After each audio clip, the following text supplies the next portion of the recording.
السلام عليكم ورحمة الله وبركاته. اللهم صل وسلم وبارك على سيدنا محمد وعلى آله وصحبه وسلم. يا صباح الشتاء ويا صباح الرعد في اسكندرية. بصوا بقى، دي الستارة بقى ايه الحلوة بتاعتي، بصوا كبيرة ازاي. دي طبعا ستارة البلكونة، شلتها امبارح، كانت بصراحة زي الزفت، اتغسلت بصراحة، مش انا اللي غسلتها، وديتها كده مغسلة اتغسلت. وبصوا الدنيا اصلا بتشتي تحت والدنيا متبهدلة. المهم بقى انا نضفت البلكونه. تعالوا بقى كده اعرفكم على البلكونه الجميله بتاعتي. طبعا انا محضره ميه هنا نضيفه وميه برابسو هنا عشان اغسل شيش البلكونه. بصوا الناس نايمين، انا صاحيه من الساعه 5 بصوا على الاتربه كده ومش عاجبنا، هنغسله ان شاء الله كده ايه وننضفه. دي كده الانبوبه والفرن كده الكمية الجميل بتاعي ده، شايفينه. عندي كده صاجات جوه مش بستعملها. ودي جزمه كده قديمه ايه كانت عندي وحطها كده ايه بحط فيها حاجات. طبعا هندلق ميه بقى في الارض وتحت انا رافعه كده الانبوبه والحاجات دي بكام قالب كده زي ما انتوا شايفين. وطبعا هنغسل بقى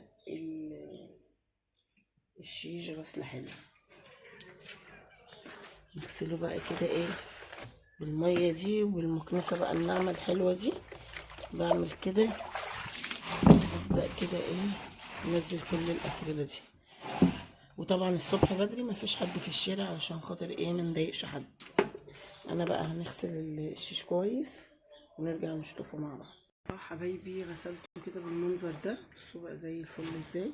جبت بقى ميه تاني هنا، هبدا بقى ايه اشطف. بصوا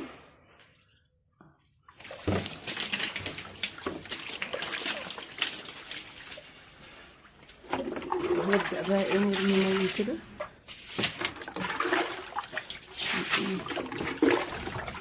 نغسل بقى غسله ايه حلوه كده. طبعا انا قمت بدري عشان انتوا عارفين الميه بقى، والناس برضو بتبقى ماشيه في الشارع وهي كده كده عايمه يعني. بصوا الشيش بقى زي الفل. ميه تاني هنا اهي.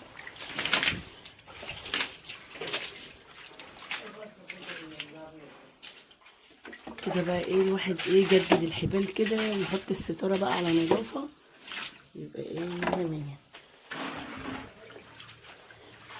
اهو هبدا بقى اعمل كده تحت الجزمه دي الميه اللي هنا دي. في بقى مزروب هنا اهو تنزل منه بقى الميه. ماشي نخلصها بقى ونرجع معاكم تاني. حبايب قلبي بقى بصوا بقى الجمال، كل حاجه جديده في جديده بقى. هنركب حبال جديده، حبال الكتان دي جميله. هشيل بقى الستاره وهفضل اجدد كده الحبال دي عشان الحبال دي مرخيه كده ومش عاجباني. ونحطها بقى في المنشر اللي هناك ده الصغير عشان نرميهم دول برضه يعني، بس دول هنعمل دول بقى.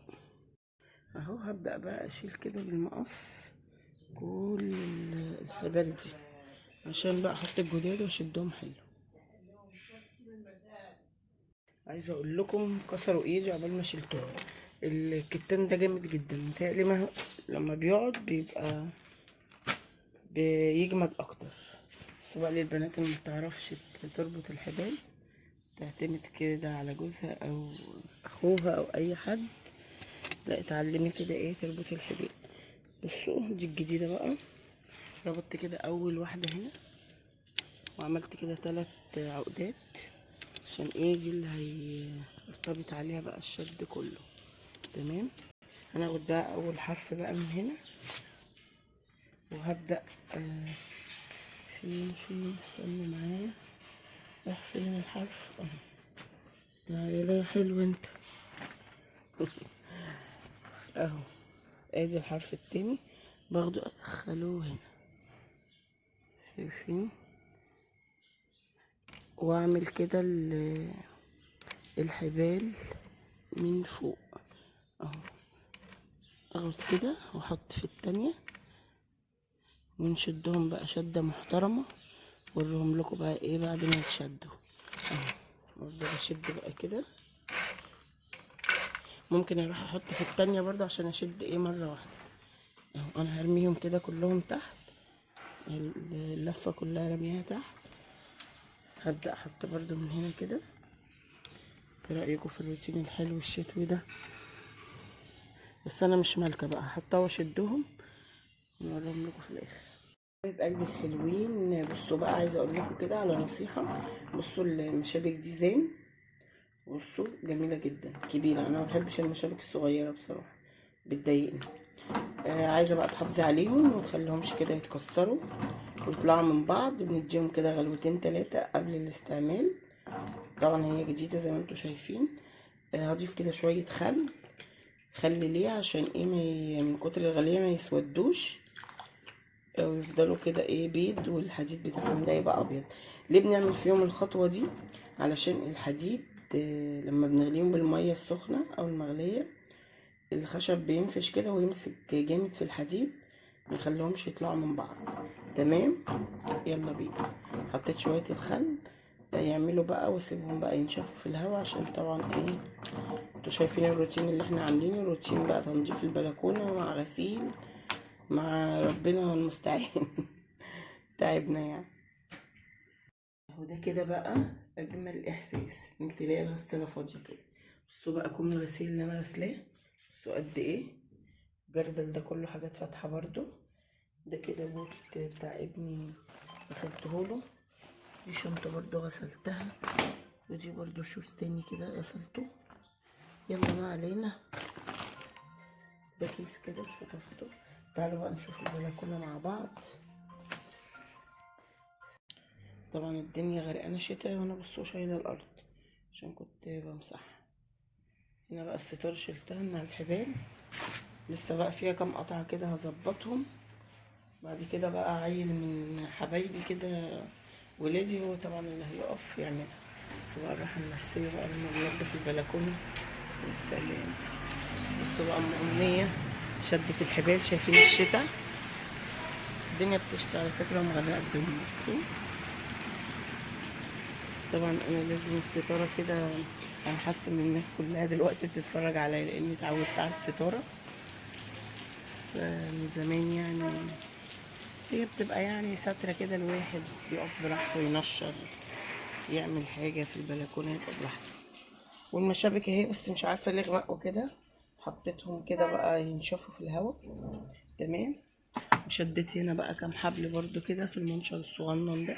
عندي منشر هنا برضو اهو، وعندي منشر اهو شايفينه هناك اهو، بس بتاع اوضه النوم ده مش حاطاله يعني ما نشرش فيه حاجه. بس فيه برضو حديد زي ما انتوا شايفينه كده. دي سلوك بقى نت وتليفون وكده يعني. حبيبتنا طبعا بسميها. ودي بقى كده ايه مشاية هنفرشها. تعالى نفرشها سوا. نفرشها كده ايه نقف عليها عشان تبقى الدنيا ايه جميلة كده. ما اجمل النظافة بجد، ما اجملها. كانت بتاعة المطبخ وانا ايه استغنيت عنها كده، بس جديدة يعني. يلا مش هوريكم بقى الستارة لما تتعلق عشان لسه موالها موال. بصوا الشتاء ايه ده بقى، ايه ده بقى في الشتاء. بصوا الشارع تحت كله مية والدنيا عمالة تشتي. يلا اللهم صيبا نافعا. يلا ده روتين كده كان. اما اقعد كده على الكرسي الجميل ده شوية. يا ركبتيني تعبت والله. الساعة دلوقتي داخلة على 11 وانا صاحية من الساعة 5:30. من ساعتها وانا عمالة اشتغل. والشيش اهو موريتكوش الشيش ده السبب طبعا اللذيذ بتاعنا اهو. الشيش بصوا بقى نضيف ازاي بقى. قشطة قشطة ان شاء الله. بقى ايه قريب اخبز لكم بقى. عندي بصوا انبوبة وعندي الفرن بتاعي اللذيذ الصغنن ده. يلا حطولنا لايك جميل. مع السلامة. يا صباح الخير. كده بقى احنا تاني يوم اهو. ابني بقى ركب لي الستارة بجد، غلبته قبل ما اركبها. بصوا ده بقى كون الغسيل اللي انا غسلاه. المنشر الصغير ده برضو اهو. كان في برضو غسيل انا مغطيه كده. بصوا الجو يعني بقى حلو شوية النهاردة، الجو يعني تمام. طبعا الستارة بتبقى كده حلوة بصراحة يعني، تقفي براحتك. بصوا الشارع نشف ازاي عن امبارح، الشارع نشف عن امبارح كتير يعني. يلا لو عجبكم الفيديو اعملوا لنا لايك وشير، بحبكم في الله، مع السلامة.